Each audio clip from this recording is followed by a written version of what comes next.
உக்ரைன்ல இருந்து ஒரு துக்க செய்தி. மத்தவங்களுக்கான்னு கேட்டீங்கன்னா, இல்ல எனக்கு தான் பெர்சனலா. ஏன்னா, பொரசெங்கோ அவர்கள், பெட்ரோ பொரசெங்கோ அவர்கள் உக்ரைனோட முன்னாள் அதிபரா இருந்தாரு.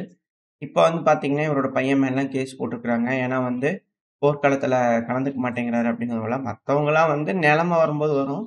ஆனா, இவரோட பையன் வந்து உடனடியா வரணும் அப்படிங்கிறது போலலாம் சட்டங்கள் இருக்கு. பல கேஸ் இவர் மேல குற்றச்சாட்டுகள் ஏகப்பட்ட விஷயங்கள் இருக்கு. மேபி பிரச்சனை ஆகுதுன்னா, ஒன் ஆஃப் த கேண்டிடேட்டா கூட இவர் இருக்கிறதுக்கு வாய்ப்பு இருக்கு. மக்கள் மத்தியில ஓரளவுக்கு வரவேற்பு இருக்கக்கூடிய ஒரு நபர் தான். இதுக்கப்புறம் இருக்கிறது சந்தேகம் தான். பட் ஆனா ஓரளவுக்கு வரவேற்பு இருக்குன்னா, அது இவருக்கும் தான் இருக்கு. ஆனா இப்ப இவரு பார்லிமென்ட் அதாவது உக்ரைனோட ராடால என்ன பண்ணியிருக்காங்க அப்டின்னா, நம்ம தான் பார்லிமென்ட்டுமோ அவங்க வந்து ராடான்னு ஸோ அந்த ராடால வந்து பார்த்தீங்கன்னா, பெட்ரோ பொரசோங்கோ அவர்கள் டெலகிராம பேன் பண்ணுங்கப்பா. டெலகிராம பேன் பண்ணி இது பண்ணுங்க. எல்லா செய்திகள்லாம் ஷேர் பண்ணுது. எல்லா விஷயத்தையும் டப்பு டப்புன்னு ஃபோட்டோ எடுத்து அத்தனையும் சொல்லிர்றாங்க. எல்லா சீக்ரெட் சேனல், எல்லாம் என்கிரிப்டட் சேனல் வச்சு. பூரா விஷயம் ஷேர் ஆயிருது. மக்களே எல்லாத்தையும் போட்டு குடுத்துர்றாங்க. அதனால தயவு செஞ்சு டெலகிராம பேன் பண்ணுங்க அப்டின்ட்டு இருக்காங்க. டெலகிராம் வச்சு தான் இங்க பொழப்பே ஓடிட்டு இருக்குது. டெலகிராம பேன் பண்ணீங்கன்னா, நான் என்ன பண்ணுவேன்? அப்டிங்கிறது போல இருக்கு. பட் இருந்தாலும், இது போல ஒரு செய்தி வந்திருக்குது உக்ரைன்லேருந்து. இது நமக்கு மிக முக்கியமான துக்க செய்தி தான். ஆனா உக்ரைனுக்கே ஒரு துக்க செய்தி வந்திருக்கு அப்டின்னா, சாகித் ட்ரோன்கள். இந்த சாகித் ட்ரோன்களோட தாக்குதல நம்ம பார்த்துட்டு இருக்கோம். இப்ப சாகித் ட்ரோன்கள் அட்டாக் பண்ணுதுங்கிறத பத்தி கவலையே இல்ல. அது எப்படியும் போய் உழுகுது, ஏதோ ஒரு இடத்துல அடிக்கத்தான் செய்யுது. ஆனா இந்த சாகித் ட்ரோன்கள லான்ச் பண்ணும்போது, டீகாய் ட்ரோன்கள் அப்படிங்கிறது போல அதிகமா வந்துருது. இது உக்ரைன் தரப்பிலேயே சொல்லக்கூடிய ஒரு விஷயம் தான். இந்த டீகாய் ட்ரோன்கள்லாம் விழுந்ததுன்னா வெடிக்காது. ஒண்ணுமில்ல. சும்மா பேப்பர் மாரி வந்து விழுந்துரும். இந்த இடத்துல சும்மா ஏதோ டேமேஜ் ஆயிருக்கு. இல்ல அது வந்து நொறுங்கி போயிரும். இது போல இதுக்கு தான் இந்த ட்ரோன்கள் வருது. டீகாய் ட்ரோன்கள். இப்ப அந்த டீகாய் ட்ரோன்கள ஏன் சும்மா அனுப்பணுமே? அதுல வந்து பார்த்தீங்கன்னா, மெயின கட்டி அனுப்புறதுன்னு ஏகப்பட்ட சில்மிஷ வேலைகள ரஷ்யா பார்த்துட்டு இருந்தாங்க இல்லையா? இப்ப வந்து பார்த்தீங்கன்னா, ரிமோட்லா கண்ட்ரோல் பண்ணிக்கலாம். ஆன்லைன்ல இருந்து யூஸ் பண்ணி கண்ட்ரோல் பண்ணிக்கலாம். அதுல ஆண்டனாலாம் இருக்கு. 2வது அதுல கேமராவும் இருக்கு. ஸோ இத ரிகானிசன்ட் பர்ப்பஸ்க்கும் பெருமளவுல யூஸ் பண்ணிக்கலாம். அதாவது இது போல ட்ரோன்கள் அட்டாக்க்கு மட்டும் இல்லாம, அது மட்டும் இல்லாம இந்த ட்ரோன்கள்ல இது போல விஷயங்கள் இருக்கனால மூவிங் டார்கெட்டையும் அட்டாக் பண்ணலாம். நார்மலா ஒரு ட்ரோன் காமிகாசி ட்ரோனா உள்ள வந்து விழுகுறது வேற. இருக்கக்கூடிய இடத்துல நான் மூவபிள் ஆப்ஜெக்ட்ல ஏதோ ஒரு பிளான்ட் இன்ஸ்டலேஷன் பண்ணிக்கிற பிளான்ட் இது போலதுல ராக்கெட் ட்ரோன்கள் அடிக்குதுன்னா துல்லியமான தாக்குதல்கள் இருக்கும். இழப்புகள் ஏற்படும். அது வேற. ஆனா, இப்ப இது போல கேமரா இருக்குது. ரிமோட்டா கண்ட்ரோல் பண்ண முடியுது. ஆன்லைன்ல கனெக்ட் ஆயிருக்கு அப்படிங்கும்போது, அந்த ட்ரோன்கள் எப்படி சேட்டிலைட் கனெக்ஷன் ஆயிருக்கக்கூடிய உக்ரைனோட ட்ரோன்கள் வருது. அதே போல ரஷ்யாவோட சேட்டலைட்லயும் கனெக்ட் ஆயிருக்கக்கூடிய ட்ரோன்கள். ஆனா, இதுல குற்றச்சாட்டுகளும் வருது. ரஷ்யாவும் ஸ்டார்லிங்க் கனெக்ஷன உக்ரைன்ல யூஸ் பண்றாங்களா? அத வந்து யூஸ் பண்றாங்க. ஸ்டார்லிங்க் டெர்மினல்ஸ் வந்து பண்ணா ரஷ்யாவுக்கு வந்தது. அந்த டெர்மினல்ஸ் யூஸ் பண்ணி, அவங்களே சிலதெல்லாம் அச்சடிச்சு, சிலதெல்லாம் யூஸ் பண்றாங்க. ஹேக் பண்ணி பண்றாங்கன்னா, குற்றச்சாட்டுகள் வந்துகிட்டு தான் இருக்கு. அது FPV ட்ரோன்கள்லாம் மாறி, மாறி யூஸ் பண்ணிட்டுருக்காங்க. பட் இருந்தாலும் இப்ப இது வந்து பண்ண ரிமோட்லி கண்ட்ரோல்டு அப்படிங்கும்போது, தொலைதூரத்தில இருக்கக்கூடிய ரஷ்யால இருந்து லான்ச் பண்ணக்கூடிய ட்ரோன்கள், இப்போ உக்ரைன்குள்ள வந்து என்ன நடக்குது, ஏது நடக்குதுன்ற எல்லா விஷயத்தையும் தெரிஞ்சுக்கிட்டு, அந்த இடத்துல குண்டுகள போடணுமா? அதாவது அந்த கண்ணிவெடி, பெர்சனல் மைன்ஸ் இருக்குல்ல, ஆன்டி பெர்சனல் மைன். ஸோ அத வந்து பார்த்தீங்கன்னா, குண்டுகள போட்டு போணுமா? இல்ல அந்த இடத்துல நம்மளே போய் சொருகணுமா? இல்ல அந்த இடத்துல என்ன நடக்குது? இத்தனையும் வந்து பண்ணா துல்லியமா இந்த சாகி ட்ரோன்கள் செய்யுது. ஒரு நாளைக்கு, அதாவது கிட்டத்தட்ட சாயங்காலத்துலருந்து அடுத்த நாள் சாயங்காலம் வரைக்கும் வந்து பார்த்தீங்கன்னா, 500 ட்ரோன் கிட்ட ஏவுறாங்கன்னா, எந்த அளவுக்கு டேட்டா ரஷ்யா கலெக்ட் பண்ண முடியும்? ஸோ இது எல்லா ட்ரோன்களும் இப்படி வருதுன்ட்டு இல்ல. பட் ஆனா ட்ரோன்கள்ல பலதும் இது போல இருக்கு. ஸோ இதனால அதிகமான இழப்புகள். இப்ப இந்த ட்ரோன்கள்லாம் போயிட்டு இருக்கக்கூடிய இலக்கையும் துல்லியமா தாக்கி அடிக்குது. ஸோ இது போல சிக்கல்கள் அதிக அளவுல உக்ரைனுக்கு இருக்கறனால, இப்ப ஏதோ ஒரு இடத்துல ஏர் டிஃபென்ஸ் சிஸ்டம் லான்ச் பண்ணிட்டு இம்மீடியட்டா பேக்கப் எல்லாம் மூவ் அப்படிங்கும்போது, ஒரு லொகேஷன வச்சு சாகிட்டோன்கள் ஏவி விடுறாங்கன்னா, அந்த இடத்துக்கு சாகிட்டோன்கள் வரும்போது அங்க இருக்காது. ஓ! அங்க இல்லையா அப்படிங்கிறத தெரிஞ்சுக்கிட்டு, அது கொஞ்சம் நவுந்து போயிருக்கும். இந்த ஏர் டிஃபென்ஸ் சிஸ்டம்லாம். ஸோ அந்த லான்ச்சர்ஸ வந்து பார்த்தீங்கன்னா, தேடி போய் அடிச்சுரும். ஸோ ஒன்ஸ் லான்ச் பண்ணா அது வேஸ்ட்டு அப்படிங்கிறது போல மாறிடுமா? ஸோ இது போல இழப்புகள் அதிக அளவுல இந்த சாகி ட்ரோன்கள் ஏற்படுத்துது. ஸோ இது போல அதிநவீனமயமாக இந்த சாகி ட்ரோன்கள் ஆக ஆக இழப்புகள் பேரிழப்பா மாறிட்டு இருக்கு உக்ரைனுக்கு. இது எப்படி உக்ரைன் சமாளிக்க போறான்னு பார்ப்போம். ஏன்னா இது மிக பெரும் தலைவலியா இருக்கு அப்படிங்கிறது போல உக்ரைன் தரப்புலருந்து வந்துகிட்டு இருக்கு. அது மட்டும் இல்லாம புட்டின் அவர்களோட ஸ்டேட்மெண்ட் எக்கனாமிக் ஃபாரம் நடந்தது. நம்ம கூட நேத்திக்கு பதிலா பார்த்துருப்போம். கொஞ்சம் உடம்பு சரியில்ல நீங்களும் சொல்லிட்டே இருக்கீங்க. எனக்கு த்ராட் இன்ஃபெக்ஷன் ரெடி ஆக மாட்டேங்குது. ரெடி ஆகுது அதுக்கப்புறம் கியூர் ஆயிட்டு இருக்கு. அந்த ஒரு காரணத்தால கிளியரா போட முடியல வீடியோ பதிவுகள். பட் முடிஞ்ச வரைக்கும் செய்திகள் இம்பார்ட்டான செய்திகள் பார்த்தோம். இதுல அந்த புட்டின் அவர்கள் வந்து பண்ண எக்கனாமிக் ஃபோரம் போயிருந்தான்னு சொன்னோம்ல. அதுல பல விஷயங்கள் நடந்தது. என்னென்ன எக்கனாமிக் வந்து மைக்ரோ எக்கனாமிக் இது போல டெவலப் பண்ணணும். பல விஷயங்கள் பேசியிருந்தாங்க. 2வது வந்து பார்த்தீங்கன்னா, ரஷ்யாவோட லோகோ பத்திலாம் பேசியிருந்தாங்க. வெஸ்ட் ஈஸ்ட்ன்னு தான் பாக்குது நம்மளோட லோகோ அப்படிங்கும்போது, புட்டின் அவர்கள் இல்ல சவுத்தையும் பாக்குது அப்படிங்கலாம் சொல்லியிருந்தாங்க. எஸ்சிஓ மீட்டிங் நடந்தத பத்தி பல விஷயங்கள் பேசியிருந்தோம். அதுல இம்பார்ட்டன்டான விஷயம். அதாவது அ எக்கனாமிக் ஃபார்ம்ல வந்து பார்த்தீங்கன்னா, இந்த வெஸ்டர்ன் ட்ரூப்ஸ உக்ரைன்க்குள்ள கொண்டு வந்து வைக்கிறாங்க அப்டின்னா, இந்த உக்ரைன் தரப்புல சொல்லிட்டு இருக்கிறாங்க இல்லையா? ஸோ அது வந்து பார்த்தீங்கன்னா, எப்படி அப்படிங்கிற போல கேள்விகள் கேட்கும்போது, உக்ரைனோட ட்ரூப்ஸ் இப்போ இந்த பிரச்சனை நடந்துட்டு இருக்கும்போது, உக்ரைனுக்குள்ள நேட்டோவோட ட்ரூப்ஸ் வருதுன்னா, அது நேட்டோவோட ட்ரூப்பா இருந்தாலும் லெஜிட்டிமேட் டார்கெட்குள்ள தான் வரும். கண்டிப்பா நாங்க அடிப்போம் அப்படிங்கிறது போல ரஷ்ய அதிபர் விளாடிமிர் புட்டின் அவர்கள் பிராங்கா எந்த ஒரு தடை இல்லாம அப்படியே சொல்லியிருக்காரு. ஏன்னா மேற்கு நாடுகள் பல வகையான யோசனைகள் வச்சிருக்காங்க. ஆனா அந்த யோசனைகள் எல்லாத்தையும் தகுடுபடி ஆக்குற மாரி ரஷ்ய அதிபர் விளாடிமிர் புட்டின் அவர்கள் கிளியரா சொல்லிக்கிறார். நேட்டோ ட்ரூப்ஸ் உள்ள இருக்கக்கூடாது. இருந்துச்சுன்னா கண்டிப்பா நாங்க அடிப்போம். அப்படிங்கிறத கிளியரா வந்து பார்த்தீங்கன்னா, வெளிப்படையா பேசியிருக்கிறாரு. ஸோ இதுக்கு மேற்கு நாடுகள் என்ன மாரியான முடிவுகள் எடுக்க போறாங்க அப்படிங்கிறது பார்க்கலாம். கோலிஷன் ஆஃப் வில்லிங் மீட்டிங் வேற முடிஞ்சிருக்கு. அது மட்டும் இல்லாம ரஷ்ய அதிபர் விளாடிமிர் புட்டின் அவர்கள் திரும்பி கன்ஃபார்ம் பண்ணிக்கிறார். நான் திரும்பவும் கன்ஃபார்ம் பண்றேன். மாஸ்கோல தான் வென்யூ. ஜெலன்ஸ்கி அவர்கள் மீட்டிங்க்கு வரணும். வேணும்னா இங்க தான் மீட்டிங் நடக்கும் அப்படிங்கிறத கிளியரா சொல்லியிருக்காரு. இத அலாஸ்காலயே வச்சு அடுத்த மீட்டிங்கிறது மாஸ்கோல தான் அப்படிங்கிறது போல பிரஸ் மீட்லயே வந்து பார்த்தீங்கன்னா, முன்னாடியே புட்டின் அவர்கள் சொல்லிட்டார்.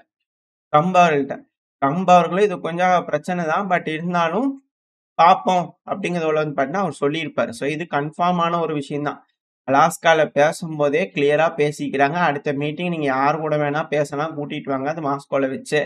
அப்படிங்கம்போல அவர் பேசிட்டாரு. அதுக்கு ட்ரம்ப் அவர்களும் சரின்னு சொல்லியிருந்திருக்கணும். ஸோ இப்ப ரஷ்ய தரப்புலருந்து அத தெளிவா பேசிக்கிட்டு இருக்காங்க. இதுக்கு ஜெலன்ஸ்கி அவர்கள் என்ன முடிவு எடுக்க போறாரு? வருவாரா? இல்ல பயமா? அப்படிங்கிற கேள்வி இருக்கு. அது மட்டும் இல்லாம பெஸ்கோ அவர்கள் கன்ஃபார்ம் பண்ணியிருக்காங்க. ஏன்னா ரிப்போர்ட்டர்ஸ்லாம் பெஸ்கோ அவர்கள்ட்ட கேட்டுருக்காங்க. "என்னங்க தலைவர் வர சொல்ல சரண்டர் ஆறதுக்குங்களா?" அப்படிங்கிற கேட்டதுக்கு, "இல்ல, இல்ல. பேசறதுக்கு தான். பேசறதுக்கு தான். மத்தபடி நெகோசியேஷனுக்கு தான். சரண்டர் ஆகலாம் வர சொல்லல. அதெல்லாம் நாங்களே போய் புடிச்சுப்போம்." அப்படிங்கிற போல மைண்ட் வைஸ் சொல்லியிருக்கலாம். நாங்களே போய் புடிச்சிருக்கோன்றது மட்டும். சரண்டருக்குலாம் கிடையாது. பேசுறதுக்கு தான் வர சொன்னோம் அப்படிங்கும் போல பெஸ்கோ அவர்கள் வந்து பண்ணா கன்ஃபார்ம் பண்ணிக்கிறார். சரண்டர்லாம் இல்ல. பேச்சுவார்த்தைக்கு வந்தா பேசிட்டு போலாம். என்ன ஜெலன்ஸ்கி அவர்கள் பேசணுமோ வந்து பேசிட்டு போலாம். நான் மாஸ்கோல வந்து "ஹலோ இருக்கீங்களா?" அப்படிங்கிற போல நாக் பண்ணவும் சொன்னாங்களே. இப்போ வரார்ல. என்ன செய்றார்ன்னு பார்ப்போமே ஜெலன்ஸ்கி அவர்கள். அப்படிங்கிற போல சரி வெயிட் பண்ணி பார்ப்போம். அது மட்டும் இல்லாம ஜெலன்ஸ்கி அவர்களோட மைண்ட் செட் வந்து பார்த்தீங்கன்னா, ரஷ்ய அதிபர் தாக்குவாங்கன்னு சொன்னதுக்கு, ஜெலன்ஸ்கி அவர்களோட மைண்ட் செட் கிளியரா இருக்கு. அதாவது வெஸ்டர்ன் ட்ரூப்ஸ் உக்ரைன்ல டிப்ளாய் ஆகுறாங்கன்னா, 1, 2ல வந்து டிப்ளாய் ஆவாங்கன்னு நெனச்சீங்களா? ஆயிரக்கணக்குல வந்து டிப்ளாய் ஆவாங்க. இந்த 1, 2 டிப்ளாய் ஆகுறதெல்லாம் கணக்கில்ல அப்படிங்கிறத வந்து பார்த்தீங்கன்னா, ஜெலன்ஸ்கி அவர்கள் சொல்லியிருக்கிறாரு. அவர் இன்னும் கணா கண்டுட்டு தான் இருக்கிறாங்க. ஆனா இப்போ கோலிஷன் ஆஃப் வில்லிங் இந்த மீட்டிங்லாம் முடிஞ்சிருக்கு இல்லையா? ஸோ இதுல நியூயார்க் டைம்ஸ் இருப்பாங்கல்ல, மீடியாக்கள் தரப்புலலாம் என்ன பேசிக்கிறாங்க அப்படின்னா, அமெரிக்காவும், யூரோப்பியன் யூனியனும் சேர்ந்து பல வகையில யோசிச்சுட்டு இருக்காங்க. உக்ரைனுக்குள்ள ட்ரூப்ஸ அனுப்பியே ஆவணும்பா. ஆனா, அது நேட்டோ நாடுகளோட ட்ரூப்ஸா இருக்கக்கூடாது. அப்ப நான் நேட்டோ ட்ரூப்ஸ் அனுப்பலாமா? ஏன்னா நேட்டோ கண்ட்ரியோட ட்ரூப்ஸ்னா ரஷ்யா அடிப்பாங்கன்னு சொல்ட்டாங்க. ரஷ்யாக்கு அதுக்கு விருப்பம் இல்லன்ட்டாங்க. அப்ப நான் நேட்டோ ட்ரூப்ஸ்னா ரஷ்யாக்கு எதிரா இருக்க மாரியான நாடுகள். அது உக்ரைனுக்கு ஆதரவா இருக்கிற மாரியான நாடுகள், நிலைப்பாடுல இருக்கக்கூடிய நாடுகள். ஸோ அந்த நாடுகளோட ட்ரூப்ஸ உக்ரைன்ல டிப்ளாய் பண்ணலாமா? அப்படிங்கிறதுல அவங்களுக்குள்ள ஒரு எண்ணம். ஸோ இது போல இருக்குன்னா சவுதி அரேபியா, பங்களாதேஷ் புரியுதுங்களா? மேபி பாகிஸ்தான்ல கூட இருக்கலாம். ஸோ இது போல நாடுகள்ல இருக்கக்கூடிய ட்ரூப்ஸ உக்ரைன்ல கொண்டு போய் டிப்ளாய் பண்ணலாமா? இப்ப வரைக்கும் கிளியரா இல்ல. யார் யாரெல்லாம் சேர்த்தலாம், என்ன பண்ணலாம்ன்னு இப்ப வரைக்கும் கிளாரிட்டி இல்ல. பட் ஆனா இது போல செய்திகள் வந்துகிட்டு இருக்கு. இதிலிருந்து என்ன தெரியுதுன்னா, இத உலகப்போரா மாத்துறதுக்கான வேலைகள் கிளியரா நடந்துட்டு இருக்கு. ஸோ ட்ரம்ப் அவர்கள் டாரிஃப் வாங்க டாரிஃப் அப்படின்னு கூப்பிடுறாரு இல்லையா? ஸோ அந்த டாரிஃப்ன்னு கூப்பிட்டு எதுலயோ கையெழுத்து வாங்குவாரு. ஸோ அது போல வாங்கும்போது இதுலயும் வாங்குறாரா? இந்த ஸ்ட்ராட்டஜிக் அட்டானமி கூப்பிடுறது டாரிஃப் எக்கனாமிக் ரிலேட்டடா பேசுறதுக்காக பேசிட்டு இருக்கிறாங்க. ஆனா நம்ம ஆளுங்கலாம் வந்து பார்த்தீங்கன்னா, டாப் லெவல்ல இருக்கிறவங்கலாம் கிளியரா சொல்லுவாங்க. இந்தியாவோட ஸ்ட்ராட்டஜிக் அட்டானமிங்கிறது எந்த வகையிலயும் நெகோசியேஷனே கிடையாது. அது எங்களோட இண்டிபெண்டன்ஸ் அப்படிங்கிறத சொன்னாங்க. ஸோ இதெல்லாம் வச்சு பார்க்கும்போது கிளியரா தெரியுது. ட்ரூப்ஸ உக்ரைன்குள்ள கொண்டு வந்து டிப்ளாய் பண்ணி ஆகணும்.